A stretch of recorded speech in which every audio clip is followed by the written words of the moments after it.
ಪ್ರವಾಸಿಗರ ಸ್ವರ್ಗ ಲಡಾಖ್ ಹೊತ್ತಿ ಉರಿತಾ ಇದೆ. ಪ್ರತಿಭಟನೆ ಹಿಂಸಾಚಾರಕ್ಕೆ ತಿರುಗಿ 4 ಜೀವಗಳು ಬಲಿಯಾಗಿದೆ. 70ಕ್ಕೂ ಹೆಚ್ಚು ಜನರು ಗಾಯಗೊಂಡಿದ್ದಾರೆ. ಬಿಜೆಪಿ ಕಚೇರಿ ಸೇರಿ ವಾಹನಗಳು ಸುಟ್ಟು ಕರಕಲಾಗಿವೆ. ನೇಪಾಳದ ರೀತಿಯೇ ಜೆನ್ಜಿ ಮಾದರಿಯಲ್ಲಿ ಪ್ರತಿಭಟನೆ ನಡೆದಿದೆ ಎನ್ನಲಾಗ್ತಾ ಇದೆ. ಅದರಲ್ಲೂ ಕಾಂಗ್ರೆಸ್ ಸ್ಥಳೀಯ ಕೌನ್ಸಿಲರ್ ಮೇಲೂ ಗಂಭೀರ ಆರೋಪಗಳು ಕೇಳಿಬಂದಿವೆ. ಹಾಗಾದ್ರೆ ಲಡಾಖ್ನಲ್ಲಿ ನಿಜವಾಗಿ ನಡೀತಾ ಇರೋದಾದ್ರೂ ಏನು? ಇದು ನೇಪಾಳ ಮಾದರಿಯ ಜೆನ್ಜಿ ಕ್ರಾಂತಿಯೇ? ಯಾರು ಈ ಸೋನಂ ವಾಂಗ್ಚುಕ್? ಸೋನಂ ವಾಂಗ್ಚುಕ್ ಮೇಲೆ ಇರುವ ಗಂಭೀರ ಆರೋಪಗಳೇನು? ಎಲ್ಲವನ್ನ ಈ ಸ್ಪೆಷಲ್ ವಿಡಿಯೋದಲ್ಲಿ ನಿಮ್ಗೆ ಹೇಳ್ತಾ ಹೋಗ್ತೀವಿ, ಬನ್ನಿ.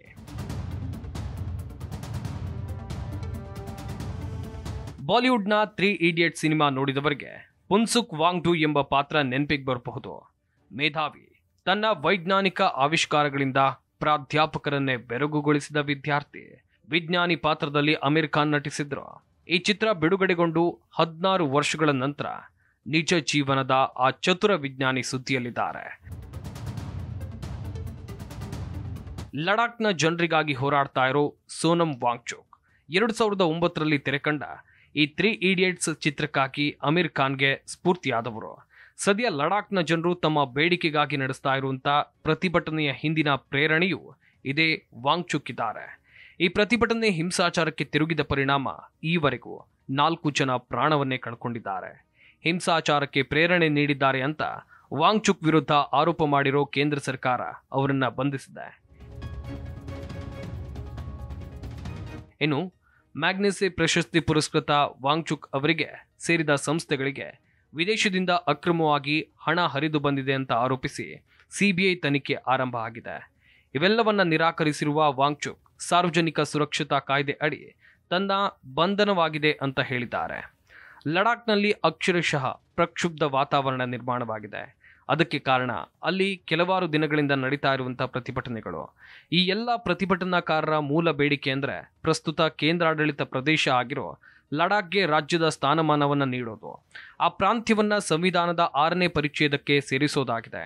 ಆದ್ರೆ ಈ ಎರಡೂ ಬೇಡಿಕೆಯನ್ನ ಈಡೇರಿಸೋಕೆ ಕೇಂದ್ರ ಸರ್ಕಾರ ಸದ್ಯಕ್ಕಂತೂ ಸಿದ್ಧ ಇಲ್ಲ. ಇದೇ ಅಲ್ಲಿನ ಪ್ರತಿಭಟನೆಗಳು, ಹಿಂಸಾಚಾರಗಳು ಭುಗಿಲೇಳೋಕೆ ಕಾರಣವಾಗಿದೆ. ಸದ್ಯ ಲಡಾಖ್ನಲ್ಲಿರೋ ಹಿಂಸಾಚಾರ, ಪ್ರಕ್ಷುಬ್ಧ ಪರಿಸ್ಥಿತಿಯನ್ನ ಅವಲೋಕಿಸಿ ನಮ್ಮಲ್ಲಿ ಹಲವಾರು ಪ್ರಶ್ನೆಗಳು ಹೇಳ್ತಾ ಇವೆ. ಅವುಗಳಿಗೆಲ್ಲ ಉತ್ತರವನ್ನ ಹುಡುಕುತ್ತಾ ಹೊರಟ್ರೆ 2019ರ ಕಾಲಘಟ್ಟದ ಆ ಒಂದು ಸರ್ಕಾರದ ನಿರ್ಧಾರವೇ ಕಾರಣ ಅನ್ನೋದು ಮೇಲ್ನೋಟಕ್ಕೆ ತಿಳಿದು ಬರ್ತಾ ಇದೆ. ಹೌದು, ಲಡಾಖ್ನಲ್ಲಿ ನಡೀತಾ ಇರುವಂತಹ ಹೋರಾಟ 2019ರಲ್ಲಿ ಜಮ್ಮು ಮತ್ತು ಕಾಶ್ಮೀರ ರಾಜ್ಯ ಮಾದರಿಯಲ್ಲಿ ಪ್ರತಿಭಟನೆ ನಡೆದಿವೆ ಎನ್ನಲಾಗ್ತಾ ಇದೆ. 3 ಇಡಿಯಟ್ಸ್ ಚಿತ್ರಕ್ಕೆ ಸ್ಫೂರ್ತಿಯಾದ ಜಗತ್ ಪ್ರಸಿದ್ಧ ಪರಿಸರವಾದಿ ಮತ್ತು ಸಂಶೋಧಕ ಸೋನಂ ವಾಂಗ್ಚುಕ್ ಅವರು ಲಡಾಖ್ನಲ್ಲಿ ನಡೆದ ಹಿಂಸಾಚಾರದ ಕೇಂದ್ರ ಬಿಂದುವಾಗಿದ್ದಾರೆ. ಅವರಿಗೆ ಈಗ ಸಿಬಿಐ ತನಿಖೆಯ ಬಿಸಿ ಎದುರಿಸುತ್ತಿದ್ದಾರೆ. ಮತ್ತೊಂದು ಕಡೆ ಲಡಾಖ್ ಹಿಂಸಾಚಾರಕ್ಕೆ ಅವರ ಪ್ರಚೋದನಕಾರಿ ಹೇಳಿಕೆಗಳೇ ಕಾರಣ ಅಂತ ಗೃಹ ಸಚಿವಾಲಯ ಆರೋಪಿಸಿದೆ. ಅದರಲ್ಲೂ ಕಾಂಗ್ರೆಸ್ನ ಸ್ಥಳೀಯ ಕೌನ್ಸಿಲರ್ ಮೇಲೂ ಗಂಭೀರ ಆರೋಪಗಳು ಕೇಳಿಬಂದಿವೆ. ಹೀಗಾಗಿ ಅವರನ್ನ ಎನ್ಎಸ್ಎ ಕಾಯ್ದೆಯಡಿ ಬಂಧಿಸಿ ಜೈಲಿಗಟ್ಟಿದ್ದಾರೆ. ಎಸ್, ಕೇಂದ್ರಾಡಳಿತ ಪ್ರದೇಶವಾದ ಲಡಾಖ್ನಲ್ಲಿ ಶಾಂತಿಯುತವಾಗಿ ನಡೀತಾ ಇದ್ದ ಪ್ರತಿಭಟನೆಗಳು ಸೆಪ್ಟೆಂಬರ್ 24, 2025ರಂದು ತೀವ್ರ ಘರ್ಷಣೆಗೆ ತಿರುಗಿದ್ವು. ಸೋನಂ ಯಾವ ಕೋನದಿಂದಲೂ ದೇಶದ್ರೋಹಿ ಅಲ್ಲ, ಹಿಂಸಾಚಾರದ ಬೆಂಬಲಿಗ ಅಲ್ವೇ ಅಲ್ಲ. ತನ್ನ ನಾಡಿನ ಜನರ ದಿನನಿತ್ಯದ ದೈಹಿಕ ಶ್ರಮವನ್ನು ತಗ್ಗಿಸೋಕೆ ಹಲವು ಸಾಧನ ಸಲಕರಣೆಗಳನ್ನ ಕಂಡುಹಿಡಿದತ್ತ, ನೀರಿನ ಕೊರತೆಯನ್ನು ನೀಗಿಸೋಕೆ ಹಿಮಸ್ತೂಪಗಳಂತಹ ಬೆರಗಿನ ಪರಿಹಾರಗಳನ್ನು ನೀಡಿದಾತ ಅನ್ನೋದು ಎಲ್ರಿಗೂ ಗೊತ್ತು. ಸೋನಂ ವಾಂಗ್ಚುಕ್ ಎಂಬ ಲದ್ದಾಖಿ ಬೌದ್ಧ ಎಂಜಿನಿಯರ್ನನ್ನ ಬಂಧಿಸಿ ಸೆರೆಮನೆಗೆ ತಳ್ಳಲಾಗಿದೆ. ಆತನನ್ನ ಅರೆಸ್ಟ್ ಮಾಡಿ ಇರಿಸಿರುವ ಸ್ಥಳವನ್ನ ಕೂಡ ಕೇಂದ್ರ ಸರ್ಕಾರ ಹೊರಹಾಕಿಲ್ಲ ಅನ್ನೋದು ಜನಾಕ್ರೋಶವಾಗಿದೆ. ಹೌದು, ವಾಂಗ್ಚುಕ್ ಲಡಾಖ್ಗೆ ರಾಜ್ಯಸ್ಥಾನ ನೀಡೋದ್ರ ಜೊತೆಗೆ 6ನೇ ಅನುಸೂಚಿ ಉದ್ಯೋಗ ಮೀಸಲಾತಿ ಮತ್ತು 2 ಸಂಸತ್ ಸೀಟುಗಳನ್ನು ನೀಡುವಂತೆ ಆಗ್ರಹಿಸಿ ಉಪವಾಸ ಸತ್ಯಾಗ್ರಹವನ್ನ ಮಾಡ್ತಾ ಇದ್ರು. 2019ರಲ್ಲಿ ಲಡಾಖ್ ಯೂನಿಯನ್ ಟೆರಿಟೋರಿಯ ಸ್ವಾಯತ್ತತೆ ಕಳೆದುಕೊಂಡಿತ್ತು. ಇದರಿಂದ ಯುವಕರಲ್ಲಿ ಅಸಮಾಧಾನ ಹೆಚ್ಚಾಯಿತು. 5 ವರ್ಷಗಳಿಂದ ಉದ್ಯೋಗ ಇಲ್ಲ. ಇದು ಜೆನ್ಜಿ ಕ್ರಾಂತಿ ಆಯಿತು ಅಂತ ವಾಂಗ್ಚುಕ್ ಹೇಳಿದ್ರು. ಪ್ರತಿಭಟನೆಯಲ್ಲಿ ಶಾಲಾ ಬಾಲಕಿಯರು, ಕಾಲೇಜು ವಿದ್ಯಾರ್ಥಿಗಳು, ಸಾಧು ಸಂತರು ಭಾಗವಹಿಸಿದ್ರು. ಹೀಗೆ ಸೆಪ್ಟೆಂಬರ್ 24ರಂದು ಲೇಹ್ನಲ್ಲಿ ನಡೆದಂತ ಪ್ರತಿಭಟನೆ ವೇಳೆ ಉದ್ರಿಕ್ತ ಜನರ ಗುಂಪು ಬೀದಿಗಿಳಿದು ಹಿಂಸಾತ್ಮಕ ಕೃತ್ಯಗಳಲ್ಲಿ ತೊಡಗಿಕೊಂಡಿತು.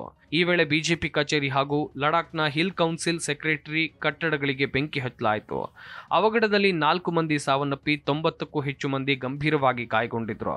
ಸೆಪ್ಟೆಂಬರ್ 10ರಿಂದ 35 ದಿನಗಳಿಂದ ಉಪವಾಸ ಸತ್ಯಾಗ್ರಹ ನಡೆಸ್ತಾ ಇರೋ 15 ಕಾರ್ಯಕರ್ತರಲ್ಲಿ ಇಬ್ಬರ ಆರೋಗ್ಯ ಹದಗೆಟ್ಟ ಕಾರಣ ಆಸ್ಪತ್ರೆಗೆ ದಾಖಲಾದ ನಂತರ ಲಡಾಖ್ಸ್ ಅಪೆಕ್ಸ್ ಬಾಡಿ ಯುವ ವಿಭಾಗ ಪ್ರತಿಭಟನೆಯನ್ನು ನಡೆಸಿತ್ತು.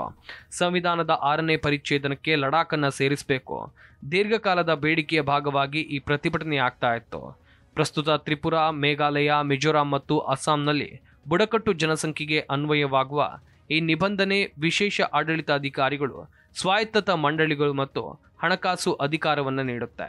ಇನ್ನು ಲಡಾಖ್ನಲ್ಲಿ ನಡೆದ ಗಲಭೆಗೆ ಮುಖ್ಯ ಕಾರಣ ವಾಂಗ್ಚುಕ್ ಅವರ ಭಾಷಣ ಅಂತ ಸರ್ಕಾರ ಘೋಷಣೆ ಮಾಡಿದೆ. ಹಲವು ನಾಯಕರು ಉಪವಾಸ ಸತ್ಯಾಗ್ರಹವನ್ನ ಹಿಂತೆಗೆದುಕೊಳ್ಳುವಂತೆ ಒತ್ತಾಯಿಸಿದ್ರು. ಅವರು ಅದನ್ನ ಮುಂದುವರಿಸಿದ್ರು ಮತ್ತು ಅರಬ್ ಸ್ಟ್ರಿಂಗ್ ಶೈಲಿಯ ಪ್ರತಿಭಟನೆ, ಪ್ರಚೋದನಕಾರಿ ಉಲ್ಲೇಖಗಳು ಮತ್ತು ನೇಪಾಳದಲ್ಲಿ ಜನರಲ್ ಝಡ್ ಪ್ರತಿಭಟನೆಗಳ ಉಲ್ಲೇಖ ಮೂಲಕ ಜನರನ್ನ ದಾರಿ ತಪ್ಪಿಸಿದ್ರು ಅಂತ ಕೇಂದ್ರ ಗೃಹ ಸಚಿವಾಲಯ ಹೇಳಿಕೆಯಲ್ಲಿ ತಿಳಿಸಿದೆ. ಅವರ ಪ್ರಚೋದನಕಾರಿ ಭಾಷಣಗಳಿಂದ ಪ್ರೇರಿತರಾದ ಗುಂಪು ಉಪವಾಸ ಸತ್ಯಾಗ್ರಹ ಸ್ಥಳದಿಂದ ಹೊರಬಂದು ರಾಜಕೀಯ ಪಕ್ಷದ ಕಚೇರಿ ಹಾಗೂ ಲೇನ ಸಿಒ ಕಚೇರಿಯ ಮೇಲೆ ದಾಳಿಯನ್ನು ಮಾಡಿತ್ತು. ಸೋನಂ ವಾಂಗ್ಚುಕ್ ಅವರ ಪ್ರಚೋದನಕಾರಿ ಹೇಳಿಕೆಯ ಮೂಲಕ ಆ ಗುಂಪಿಗೆ ಮಾರ್ಗದರ್ಶನ ನೀಡಲಾಗಿತ್ತು ಎಂಬುದು ಸ್ಪಷ್ಟವಾಗಿ ಗೃಹ ಸಚಿವಾಲಯ ಹೇಳಿದೆ. ಲಡಾಖ್ನ ಯುವಜನರನ್ನ ದೂಷಿಸುವಂತಿಲ್ಲ, ಯಾಕಂದ್ರೆ ಅವರನ್ನ ದಾರಿ ತಪ್ಪಿಸಿ ರಾಜಕೀಯ ಮತ್ತು ವೈಯಕ್ತಿಕ ಲಾಭಕ್ಕಾಗಿ ದುಷ್ಟ ಸಂಚಿನಲ್ಲಿ ಸಿಲುಕಿಸುವಂತಾಯಿತು. ಕೇಂದ್ರವು ಲಡಾಖ್ ಜನರ ಕಲ್ಯಾಣ ಮತ್ತು ಸಬಲೀಕರಣಕ್ಕೆ ಬದ್ಧ ಆಗಿದೆ ಅಂತ ಹೇಳಿಕೆಯಲ್ಲಿ ತಿಳಿಸಲಾಗಿದೆ. ಕೇಂದ್ರಾಡಳಿತ ಪ್ರದೇಶದಲ್ಲಿ ರಾಜ್ಯ ಸ್ಥಾನಮಾನಕ್ಕಾಗಿ ಒತ್ತಾಯಿಸುವ ಪ್ರತಿಭಟನಾಕಾರರು ಪೊಲೀಸರೊಂದಿಗೆ ಹಿಂಸಾತ್ಮಕ ಘರ್ಷಣೆ ನಡೆಸಿದಾಗ ಅವರಲ್ಲಿ ಒಂದು ಭಾಗವು ಲಡಾಖ್ನ ಹಿಲ್ ಕೌನ್ಸಿಲ್ ಅಸೆಂಬ್ಲಿಯ ಸಭಾಂಗಣಕ್ಕೆ ಬೆಂಕಿ ಹಚ್ಚಿದೆ ಅಂತ ಹೇಳಲಾಗಿತ್ತು.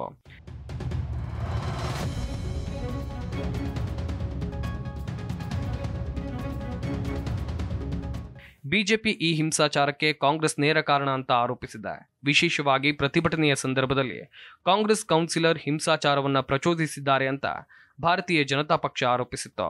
ಜೊತೆಗೆ ರಾಹುಲ್ ಗಾಂಧಿ ಇದೇ ರೀತಿಯ ಅಶಾಂತಿಯ ಬಗ್ಗೆ ಕನಸು ಕಾಣ್ತಾ ಇದ್ದಾರೆಯೇ ಅಂತ ಬಿಜೆಪಿ ಅವರ ಚಿತ್ರಗಳನ್ನು ಸಾರ್ವಜನಿಕರಿಗೆ ಬಿಡುಗಡೆ ಮಾಡಿತ್ತು. ನಂತರ ಪೊಲೀಸರು ಅವರ ವಿರುದ್ಧ ಎಫ್ಐಆರ್ ದಾಖಲಿಸಿದ್ದಾರೆ.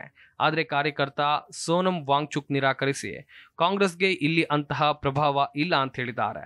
ಜೊತೆಗೆ ಕಾಂಗ್ರೆಸ್ ನಾಯಕರು ಬಿಜೆಪಿ ತಮ್ಮ ವೈಫಲ್ಯವನ್ನ ಮರೆಮಾಡಿಕೊಳ್ಳೋಕೋಸ್ಕರ ಸುಳ್ಳು ಆರೋಪವನ್ನ ಮಾಡ್ತಾ ಇದೆ ಅಂತ ತೀವ್ರ ಆಕ್ಷೇಪವನ್ನ ವ್ಯಕ್ತಪಡಿಸಿದ್ದಾರೆ.